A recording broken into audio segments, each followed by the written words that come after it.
In some parts of Egypt's barren desert, we would always sit at night after a long, exhausting day of digging soil and extracting samples. Some of the specialists among us would begin examining those samples during the night, while others would go to sleep, worn out from the day's labor.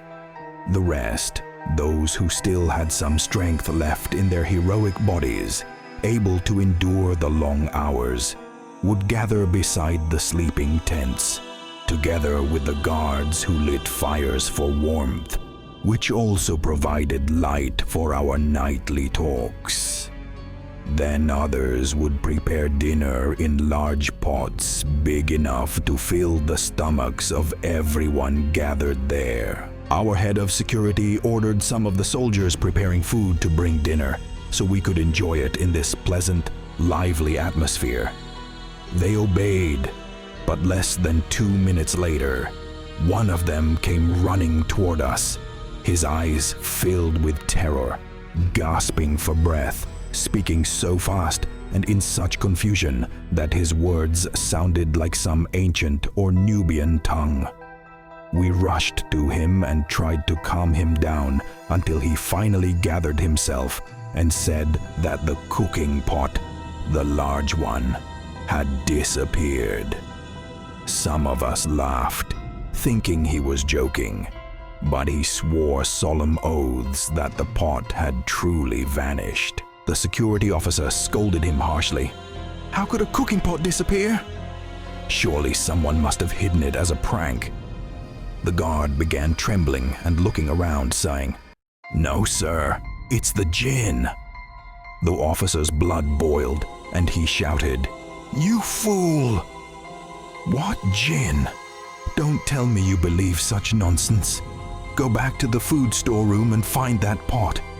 Even if it's empty, bring it here at once, or I'll report you and have you confined in solitary." His fellow guards pleaded with the officer not to punish him, telling him they believed their comrade was right. They admitted that at the beginning of our work, the Bedouins had warned them that the area was a valley of Jinn that had dwelled there for thousands of years, and they had advised against working in that place. They had been too afraid to tell the officer this earlier. The officer scoffed. "You mean to tell me Jinn steal cooking pots?" One of my colleagues, who was quite knowledgeable about such matters, said, "Yes, officer. I once read that they can move physical objects." The officer glared at him in silence for a few moments, then ordered all the guards to return to their posts and never mention this matter again.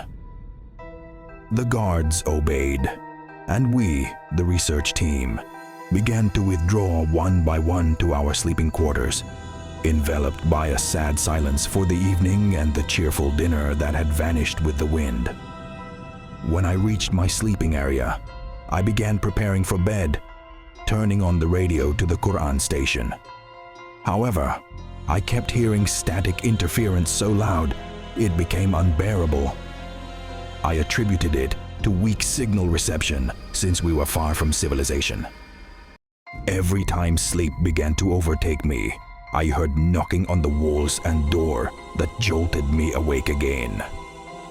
Finally, angry and frustrated, I stormed to the door and opened it, only to find that the security officer, whose room faced mine, had done the same at that exact moment. I saw him cursing and calling for the guards, who gathered around and asked what was wrong. He shouted, "Which of you is playing tricks on me? Who's knocking on my door and calling my name in a woman's voice?" The guards looked at each other in terror. One of them stepped forward, kneeling before him, and said, "By God, sir, we've been suffering from this for several days.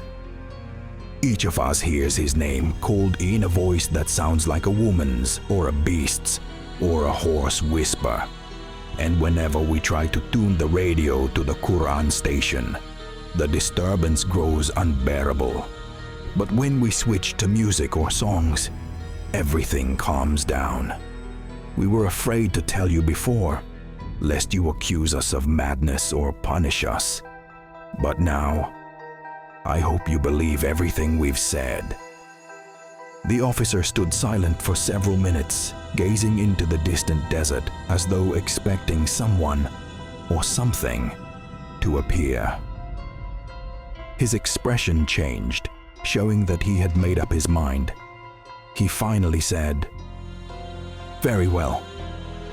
Everyone go to your quarters and do not leave them, no matter what happens, until morning." Then he came to us, the research team, and asked us to finish our mission as soon as possible. We agreed, assuring him we were already nearing completion. In the morning, we began our work more hastily than before. I asked one of the drivers to take me and another geologist to a location 3 kilometers away to collect surface samples. After completing our task, we decided to head back to the site. The vehicle started moving, but after about 1 kilometer, the engine began to growl and refused to respond. The driver tried repeatedly to fix it, but after many failed attempts, he gave up and told us we'd have to walk back. We obeyed and began chatting as we walked. The conversation became lighthearted and fun between me and the driver, who was walking to my right. I noticed that our colleague, the geologist on my left, wasn't joining in. I turned to him and said, "Aren't you going to say something?" To my shock, he didn't reply. He was moving slowly, his eyes wide open, filled with sheer terror, staring to our right, as though he was seeing the most terrifying monster ever imagined. Alarmed, the driver and I turned to see what he was looking at, and there it was. A man walking parallel to us just a few meters away, moving with short, rapid steps, his clothes torn and tattered. His arms hung stiffly down to just above his knees, and his tongue lolled out of his open mouth, reaching below his chin.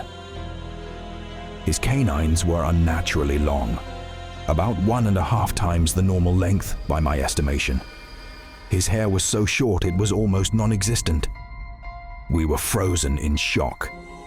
Then we started walking faster, and the creature matched our pace, still moving with those same short, bound strides, staying perfectly parallel to us. I began reciting verses from the Holy Quran. Suddenly, our geologist stopped in his tracks, refusing to move despite our desperate pleas. We urged him to hurry. We were less than 500 meters from camp, but after a few minutes, he suddenly collapsed unconscious. Panicked, the driver looked for the creature, but it was gone. He turned in every direction and found nothing.